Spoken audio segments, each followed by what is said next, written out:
stress. That last birthday was followed by increasing decline and constant pain for a couple of months.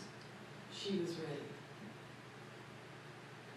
Those who have treasured every visit by phone or with her in person were not ready to have our final visit.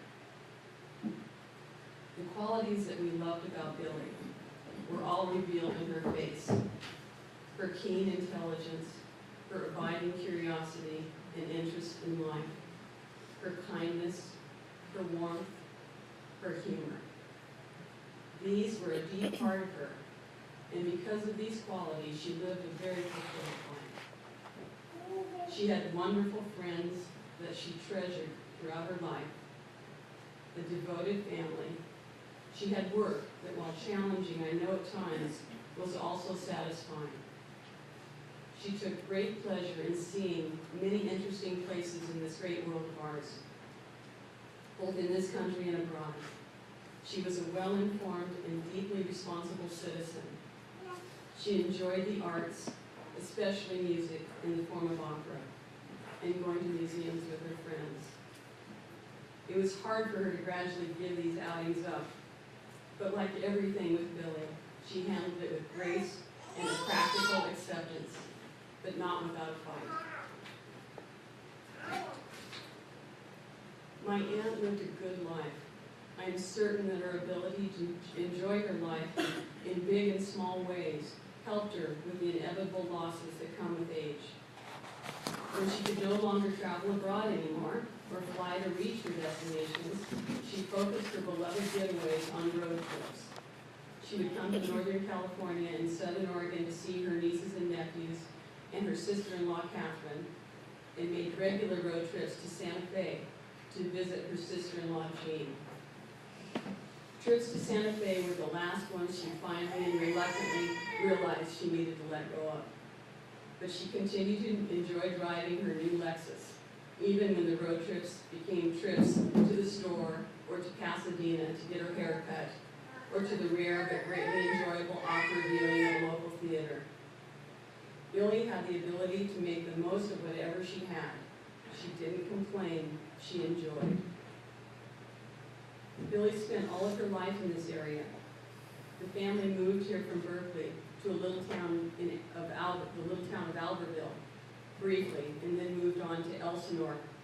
She had two older brothers, Neil and Jack, and then about 2.5 years later, after Billy was born, her brother Clark came along, and that completed their family. Her parents, Gertrude and Neil, she was always very close to, along with her siblings. Loyalty and devotion to her family was part of the core of who Billy was. She stayed close to her parents and helped them out as they both became ill and died within a year of one another in 1963 and 1964. I know Billy must have been really devastated to lose both of them so close together, but she had her brothers, and I'm certain that they helped bring comfort to each other as they grieved. About 20 years later, in 1984 and 1987, she was to be dealt another blow with the death of her dear brother Jack and then her dear brother Neil, both from cancer. I recently saw a simple snapshot she had placed for years in her dresser mirror. Our dad, Jack, had his arm gently placed around her waist as he was guiding her toward a door at a friend's home. They both had their heads down, both modest and tender-hearted people. The snapshot so conveyed the love and respect they felt for each other. After our dad died, Jack, being with Billy had an added bonus for me, and likely for my sister Becky and my brother John, as a way to be close to our dad through her. I think she may have felt that too. Billy lived in her home on Sierra Street for about 50 years. She was always grateful for her friends' encouragement that she buy a home. She was a great gardener and cook, and the home reflected Billy's modesty, fine taste, and warmth. I know she was very pleased to recently sell it to a woman that was appreciative of its simple charm. With my sister Becky's assistance, Billy moved only 2 blocks away, about 8 months ago, still on Sierra Street. The people were kind to her, and she had no problem making friends and endearing herself to those around her. After Billye graduated from high school in Elsinore, she attended Pomona College, where she graduated in 1944 with a teaching degree, I believe. I know these were treasured years for her in college. She made dear friendships that she stayed closely connected to her entire life. She worked at March Air Force Base and taught at high school briefly after college. She soon realized that teaching was not her calling and moved on to work for 28 years at the University of Riverside in the Extension Office as the administrative assistant to the dean. Working all of her life in the field of academics certainly reflected the high value Billye placed on education, both formal and informal. She was an avid reader of books, both fiction and nonfiction, and her beloved LA Times, for as long as her eyes would allow. When her eyes gave out, she continued to find ways to learn and be informed using the television as her source of education. Billye made the most of the 25 years of retirement she had. She told me once that she wished she had not taken so long to do it.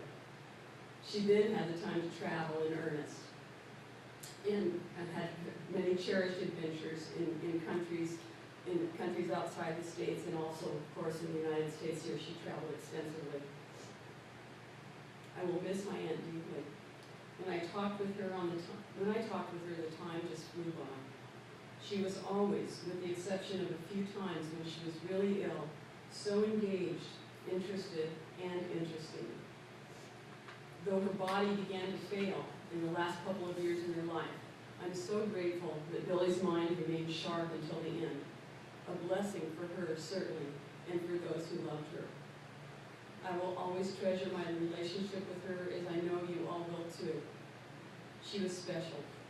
All who knew her and had the joy and privilege of being in the presence of her bright spirit will miss her too.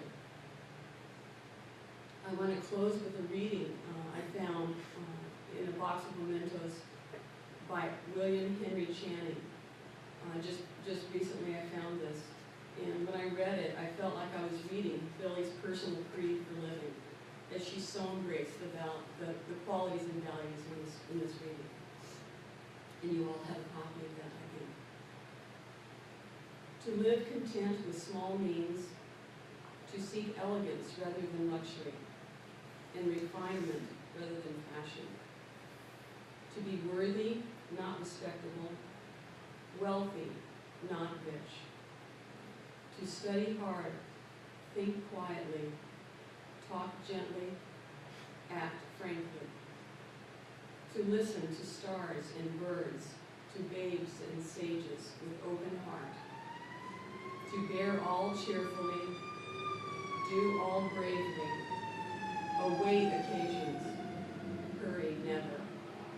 In a word, to let the spiritual, unbidden, and unconscious grow up through the common. This is to be my symphony.